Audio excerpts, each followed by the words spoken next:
আসসালামু আলাইকুম ওয়া রাহমাতুল্লাহি ওয়া বারাকাতুহু। সবাই সাবধানে থাকার চেষ্টা করবেন। 6/4/2023 মাগরিবের পর থেকে 7/4/2023 মাগরিবের আগে পর্যন্ত সাবধান থাকার চেষ্টা করবেন। কিতাবুল ফিতান এর 338 নম্বর হাদিসে আছে, মধ্য রমজানের জুমার রাত্রিতে একটা বিকট আওয়াজ প্রকাশিত হবে। তো কোন বছর হবে এটা কেউ জানে না, এবং আল্লাহর রসুল ছাড়া। হ্যাঁ, এটা আমাদেরকে বিশ্বাস করে নিতে হবে, কিয়ামতের আগে এই ঘটনাটি একবার না একবার ঘটবেই।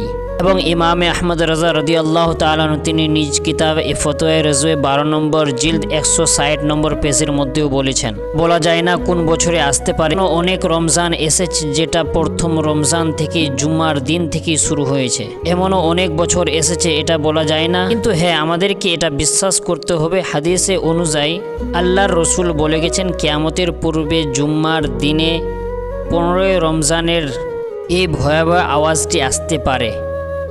আর এদিকে বেশি ধ্যান না দিয়ে আল্লাহর ইবাদতের দিকে আপনারা বিশেষ করে ধ্যান দেন, ইনশাআল্লাহ আপনাকে আমাকে সকলকে আল্লাহ বাঁচিয়ে নেবেন। গত কিছুদিন ধরে এই জিনিসটা খুবই ফেসবুকে এবং হোয়াটসঅ্যাপে এবং অন্যান্য সোশ্যাল মিডিয়াতে খুবই পোস্ট হচ্ছে।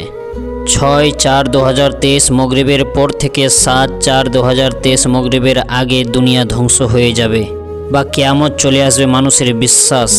এটার প্রতি কেউ বিশ্বাস করবেন না, কারণ এখনও পর্যন্ত হজরত মেহেদী আলাইহিস সালামের আগমন হননি, হজরত ঈসা আলাইহিস সালামের আগমন হননি। আজও পর্যন্ত দাজ্জাল এবং দাব্বাতুল আরদ দুনিয়ার বুকে আসেনি। কোরআন হাদিস থেকে আমাদের বিশ্বাস যে এই সমস্ত জিনিস দুনিয়ার বুকে আসবে, তারপরে দুনিয়া ধ্বংস হবে। হ্যাঁ, হাদিসের মধ্যে আছে, কিতাবুল ফিতানের 638 নম্বর হাদিসে আছে, মধ্য রমজানের জুমার রাত্রিতে একটা বিকট আওয়াজ প্রকাশিত হবে, যেটা রাসূলুল্লাহ সাল্লাল্লাহু তাআলা আলাইহি সাল্লাম বলেছেন।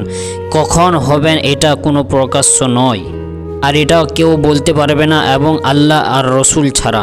তার জন্য বলছি ভাই, ইবাদতের দিকে ধ্যান দিন, এই সমস্ত জিনিসের দিকে ধ্যান দিয়ে কোনো লাভ নেই। আল্লাহ আমাদের সকলকে সকল দুর্যোগ হতে রক্ষা করুক, আমিন।